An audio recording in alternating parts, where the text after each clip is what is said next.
think that it is encouraging to consider the fact that God gives us so much good teaching that helps us because it is a big part of our lives, and we need to think correctly about this area of our finances.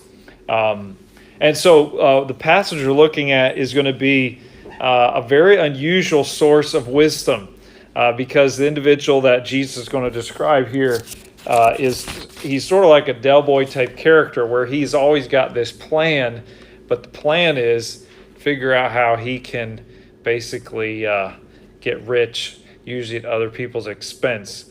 I remember watching one episode where he was bottling water out of his tap and selling it as fresh spring water. So it's an unusual person to learn from, but it's got some very important truths.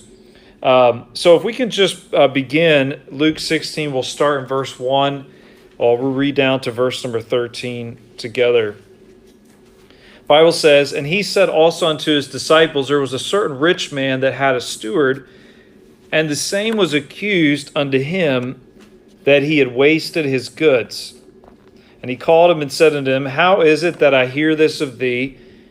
Give an account of thy stewardship, for thou mayest be no longer steward. Then the steward said within himself, What shall I do? For my Lord taketh away from me the stewardship. I cannot dig. To beg, I am ashamed. I'm resolved what to do. When I am put out of the stewardship, they may receive me into their houses.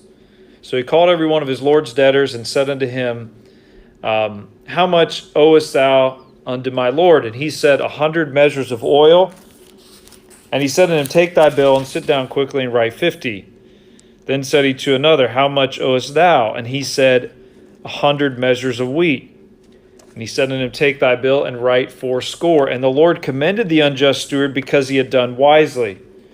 For the children of this world are in their generation wiser than the children of light.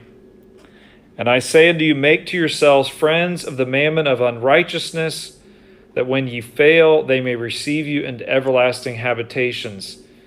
He that is faithful in that which is least is faithful also in the much. He that is unjust in the least is unjust also in much. If therefore ye have been faithful in the unrighteous mammon, who will commit to your trust the true riches?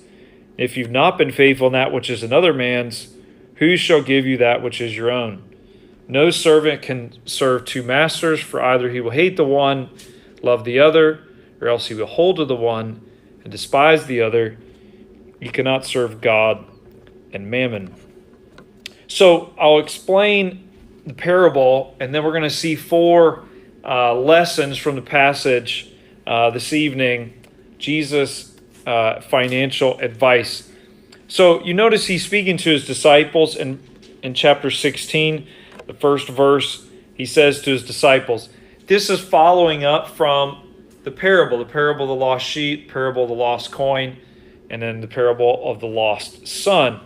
And in Luke 16, both of the sons had some issues and some trouble with money. One of them saw money as a tool to use to indulge himself, and he wanted all his money right then. He was going to go away, and he basically parted it away quickly. So he had some issues about money because he saw money as a way to indulge self. The other son, I think, probably had some issues as well because he seemed to be a little bit maybe stingy. When they threw the big party for his brother, he wasn't too happy. And so following on from that, then Jesus says to his disciples this parable. And the Bible says that there was a rich man that had a steward. So what do you guys know? What is a steward? Describe to me who a steward was, what a steward did. What do you know about a steward? Okay, yeah, so someone that takes care of your stuff for you. Any other thoughts about a steward? Like a manager? Okay, yeah, we could call him a manager. Essentially a steward was someone who looked after, usually someone who had a large estate. We read this was a rich man.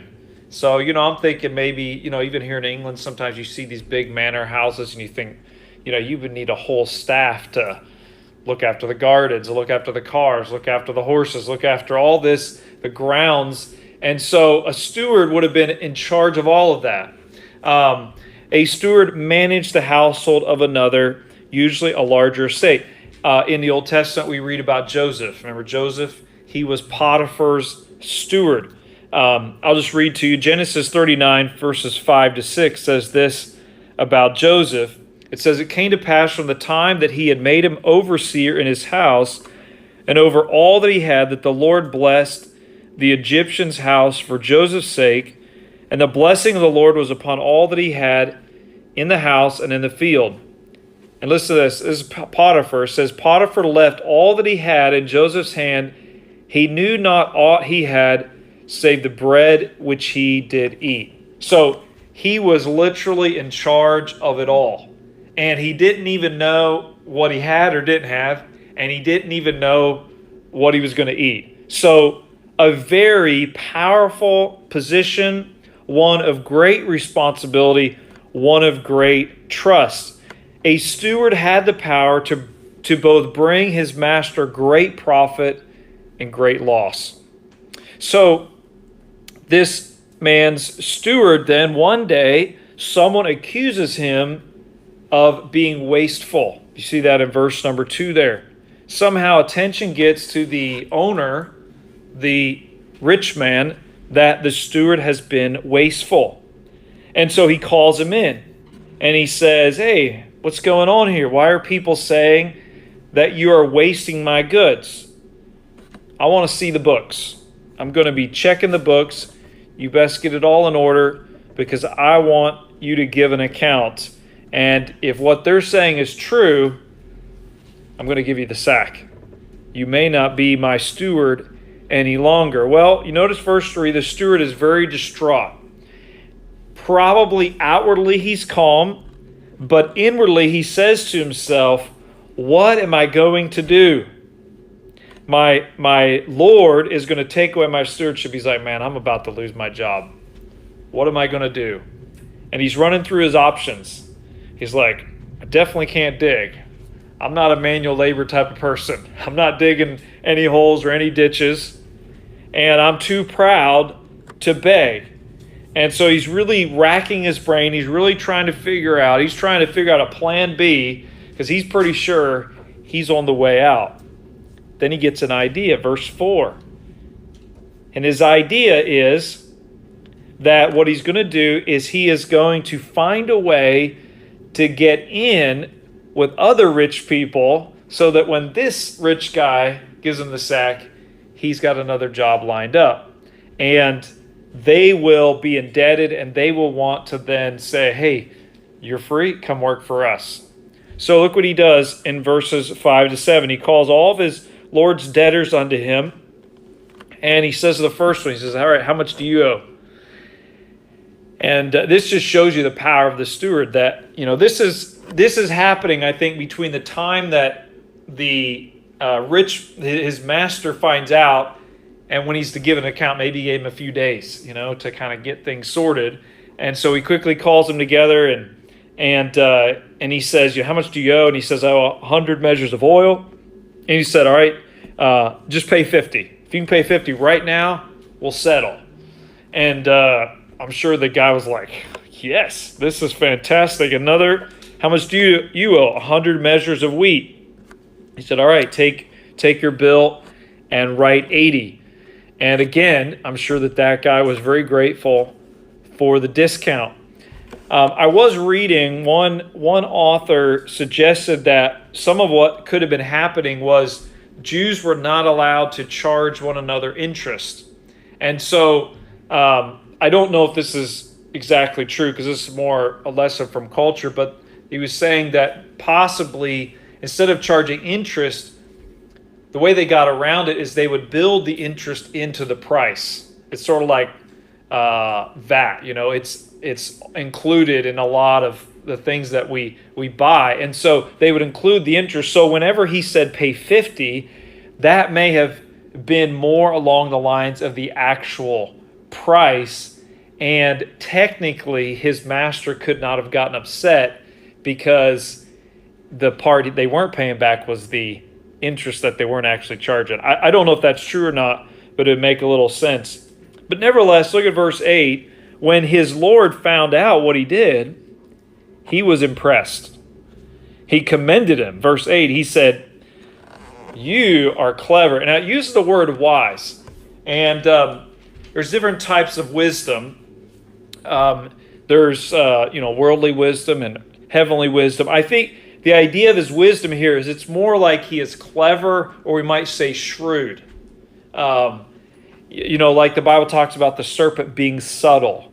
And we tend to think of subtlety as always a negative thing, but actually Proverbs talks about giving subtlety to the young man. So wisdom can be used for good, it can be used for evil, and here he's using his shrewdness to basically make it possible to have another job. And so when the master finds out, he's like, "Man, with your shrewdness, I want you working for me. I don't want you on the other team." And so he ends up keeping him and commending him. And so then Jesus says that the children of this world are wiser in their generation than the children of light. So in other words, he is describing this story, and he is saying there's some wisdom about this guy that we should be learning from. So we're going to look at 4 things from the passage I think we can learn about finance. So the first one is, number 1, we are told here by the Lord not to waste. Number 1, don't waste the Lord's money. That's the first lesson. Just like the man's a steward, we are stewards. What are we stewards of?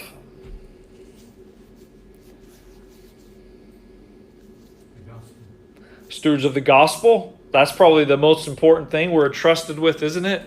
We're given the gospel, but we're not just given it to hoard it. We're given it to use and distribute. What else do we manage? What else do we look after? What'd you say, Heather? Our home. Our home is, we call it our home, but really it's his home.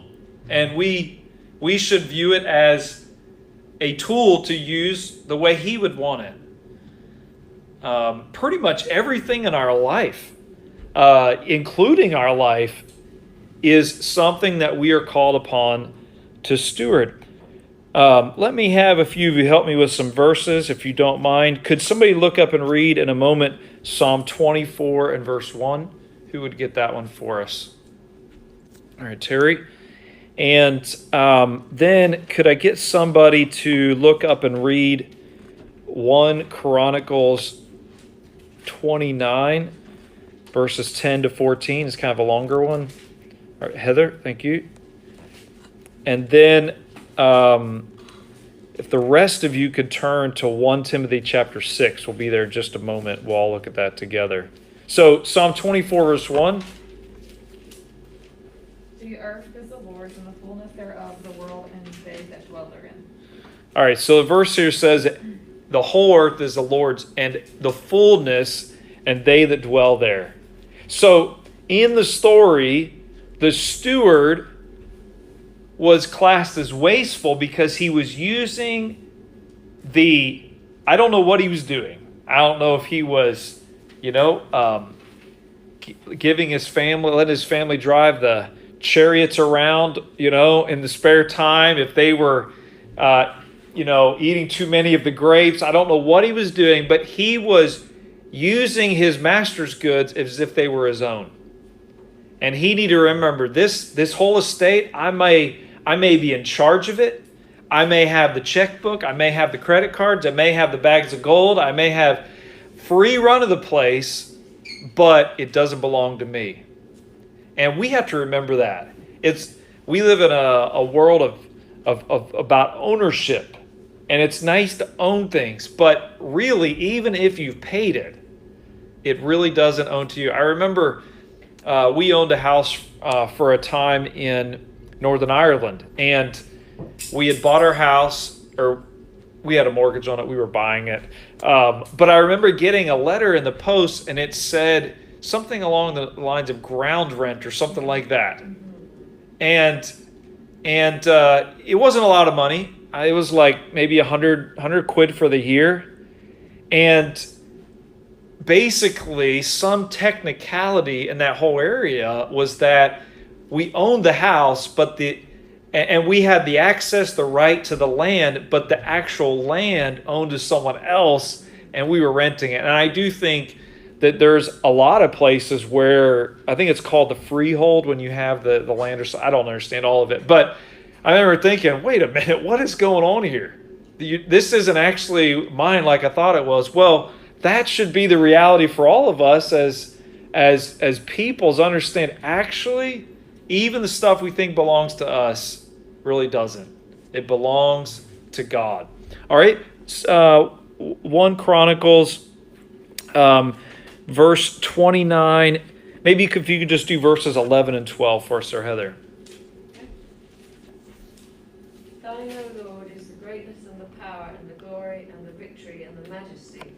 For all that is in the heaven and in the earth is thine. Thine is the kingdom, O Lord, and thou art exalted as head above all. Both riches and honour come of thee, and thou reignest over all. And in thine hand is power and might, and in thine hand it is to make great and to give strength unto all. Okay, so David is praying to God, and he's offering these sacrifices, and he basically just saying, it all belongs to you. Riches and honor come of thee. You reign over all. And then later on in verse 14, he will say, who am I and what are my people that we would be able to offer? So it totally changes our mentality when we view our lives, when we view our stuff, when we view our wealth as God's, and we are simply managers of it. It's a totally different way of thinking about things. And that is the reality of what the Bible's teaching here. Everything belongs to God. So that means we have to use it all the way he wanted to use it. Why did the rich man have the right to come and say to the steward, you need to give an account? Because it really belonged to the rich man. And one day we will give an account to God for our lives. And he will say, okay, you've had a lot of freedom. You've had a lot of responsibility, but what have you done with the life and the resources that I have given to you? And we will stand to give an account. All right, so how does God want everything we have to be used? Let's look at 1 Timothy chapter 6, verses 6 to 11. There would be many verses we could read. These are some really good ones here. So let's look at verse number 6 to start with. He says, but godliness with contentment is great gain. So first of all, we see contentment. I tell you what, I'm going to read down through the verses, the section of verses, and then I'll let you give suggestions of things we learn of how we should use our money from these verses. So let's continue reading verse 7 and be looking for principles of how God wants us to use what we have from the passage here. So verse 7, he says, we brought nothing into this world. It's certain we can carry nothing out. Having food and raiment, let us be there with content. For they that will be rich fall into temptation, a snare, and into many foolish and hurtful lusts, which drown men in destruction and perdition. For the love of money is the root of all evil, which while some coveted after, they erred from the faith and pierced themselves through with many sorrows. Jump down to verse 17. Actually, verse 11. I want to do verse 11 as well. Thou, O man of God, flee these things. Follow after righteousness, godliness, faith, love, patience, meekness. Then go to verse 17. Charge them that are rich in this world, that they be not high-minded, nor trust in uncertain riches, but in the living God who giveth us richly all things to enjoy. That they do good, that they be rich in good works, ready to distribute, willing to communicate, laying up in store for themselves a good foundation against the time to come, that they may lay hold on eternal life. So, any things we see just quickly from those verses about how God would want us to use all that we have?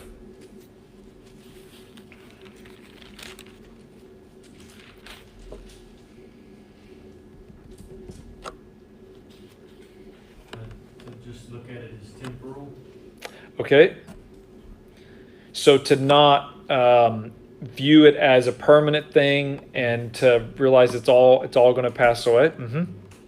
Can't put your trust in them because they're uncertain and Yeah. Yep. So we don't trust in it. We don't make idols out of it. It even says they're uncertain riches, and they really are. I remember we had dinner one time many years ago with a guy who had gotten very wealthy during I guess it was the middle, it was like 2006, 2007, that time period. Property was really going up, and he was buying and investing, and then several years later it all fell, and he went from being a millionaire to basically having nothing. So it's uncertain. Riches aren't certain. What else do we see there? Any other thoughts? Money can be dangerous. Okay, it can be dangerous. Verses 9 and 10. So we have to. It's sort of like a weapon, A weapon in the right hands at the right time can be appropriate, but at the wrong time in the wrong hands for the wrong purpose, it can be deadly. And money is like that. Money's not inherently evil, but it has certainly used in the wrong way does a lot of evil and can destroy our soul. What about verse number 17? Any purposes of wealth and possessions there? You shouldn't allow growth to make us prideful. It uses the word high-minded. It's like being puffed up, being prideful. Yeah, that is one of the bad things about it, isn't it? I mean, when you don't have a lot, you pray more, don't you? Or you should pray more, like, all right, Lord, I don't know what I'm going to do here. But fortunately, the more you have, the less you're like, think you need God. And that is, I mean, you go around the world and see countries where people have more, they are definitely less open to the gospel. And so there is a direct correlation between having and not thinking you need God, and not having a lot and thinking, man, I'm humble here. Okay? What about the end of verse 17 then? What's one of the purposes of what God gives us? Enjoy it. He says he gives us richly all things to enjoy. So that's important as well, because sometimes as Christians, especially we talk about, giving and sacrifice, and you can almost feel like, should I only ever eat Weetabix and black tea, or dry toast and black tea? He doesn't mind us enjoying things. I mean, as a matter of fact, you read the Bible, and there was a lot of feasts that went on. And so, obviously, there is there's the gluttonous side where it's overindulgence, but God wants us to enjoy the things that he gives us as well, within reason. We're always prone to excess. But he gives us richly all things to enjoy. And I think that's something, I remember reading this verse and thinking, wow, that's, I almost felt like it was, and there have been, movements where people just renounced all pleasure, and anything they liked, they didn't do, and so that's kind of one extreme there. But he says then, do good and be generous. That's verse 18. That's a really key one, is to use our wealth and to use our resources to do good works, to be ready to distribute, to have like a default, if I can help and contribute, I'm going to. Willing to communicate and focus, verse 19, on laying up in store for themselves a good foundation. This is really, if you go and turn back to Luke 16, this is really a lot of what Jesus is getting at in this parable. Is he's saying, this steward, he made some choices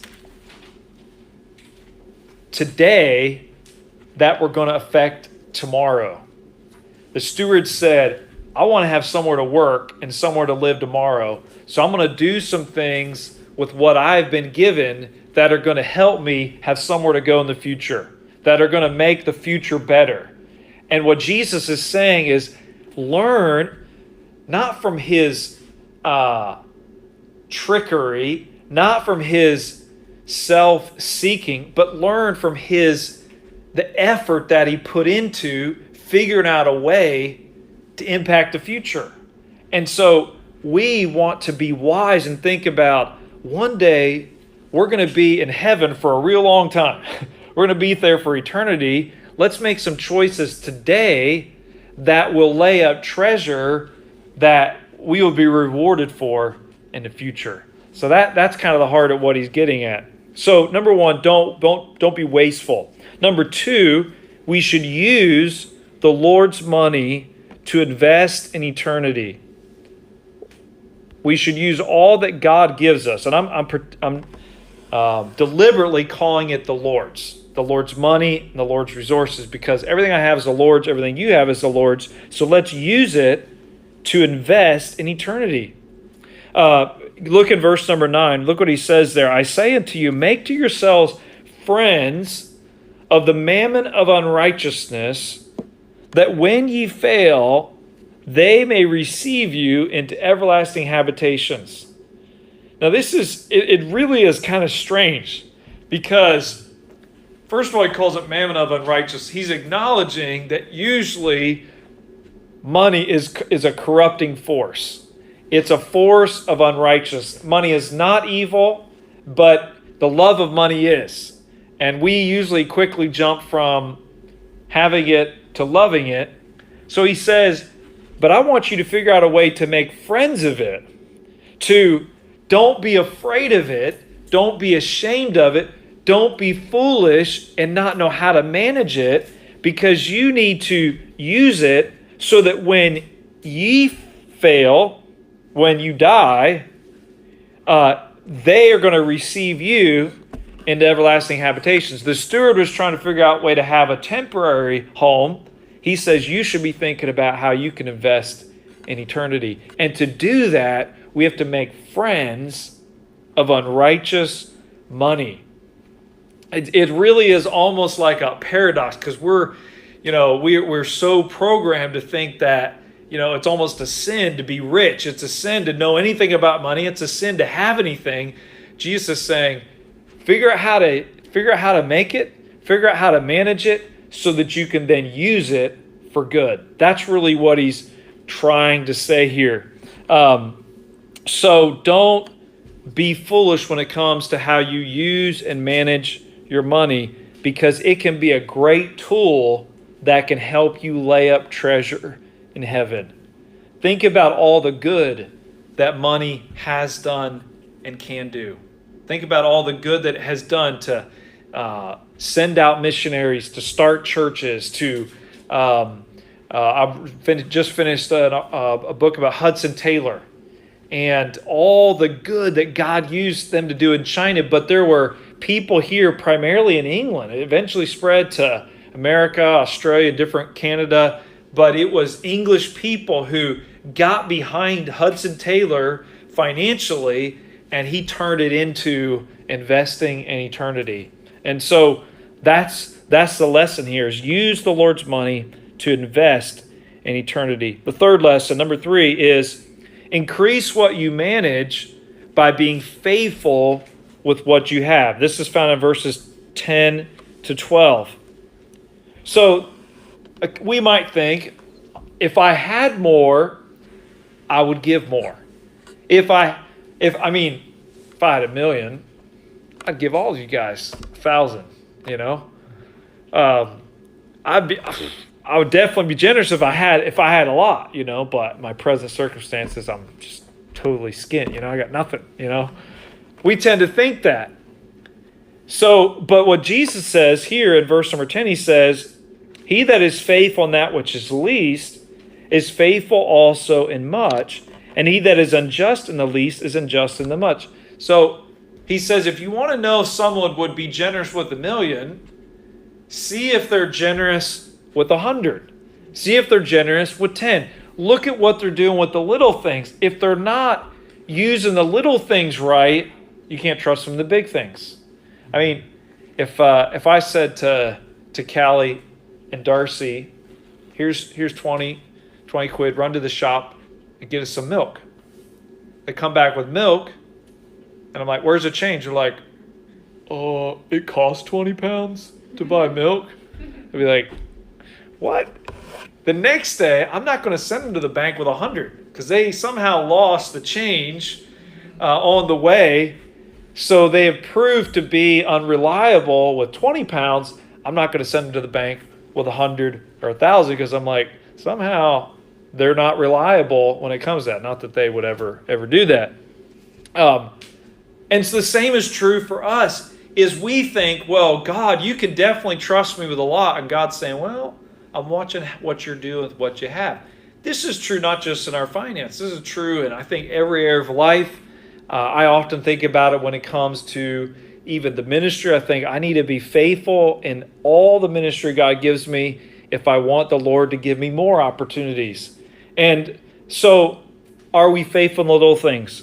If we're unfaithful in little things, we'll be unfaithful in more. Verse 11, if therefore ye have not been faithful in unrighteous mammon, so if we're not trusted with money that is often unrighteous and doesn't have a lot of good to do with it, then who's going to give to us true riches? If we don't manage our finance, our resources well now, then God is not going to be able to trust us with rewards.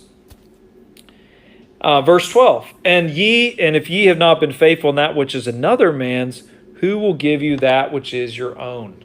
So if we want to increase what we manage and what we have, we need to be faithful with what we've already been given. So we think about what we have and we think about, how can I be more faithful? How can I use what I already have more in line with what God would want me to do? All right, one more point, and then we'll wrap up and give you a chance to ask any questions, make any comments that you have. Number 4, we choose to serve God, not money. Let me give you the 4 points again, then we'll elaborate on the last one. The first one is, don't waste the Lord's money or the Lord's resources. Number 2, use the Lord's money to invest in eternity. Number 3, increase what you manage by being faithful what you have. And number 4, choose to serve God, not money. Verse 13 is crucial because it really gets to the heart of the issue now. No servant can serve 2 masters. Either he will hate the one and love the other, or else he will hold to the one and despise the other. You cannot serve God and mammon. This verse sums up the real issue, the real choice. What master are we going to serve?